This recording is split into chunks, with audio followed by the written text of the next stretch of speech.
ওয়ালাইকুম আসসালাম। হ্যাঁ ভালো আছি, তুমি কেমন আছো? হ্যাঁ ভালো আছো না? আচ্ছা তুমি কার সঙ্গে আছো? ওই মাদার চোদের সঙ্গে। ওই মাদার চোর তো এতই হারামজাদা। ওই শুয়োরের বাচ্চা, ওই তো লটির বাচ্চা। ওই সাওয়াচুদির বেটা মাগিল লিসা, এতই মাগিল লিসা। ওই হারামজাদের আমি সামনে পাইলে একটা এমন একটা চটকানি মারবো, শালা মাদার চোদ।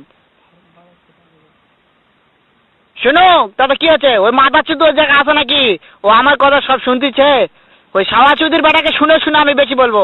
শুয়োরের বাচ্চা, শুয়োরের বাচ্চাকে আমি একটা এমন একটা চটকানি মারবো, শালা শুয়োরের বাচ্চা, লটির বাচ্চা।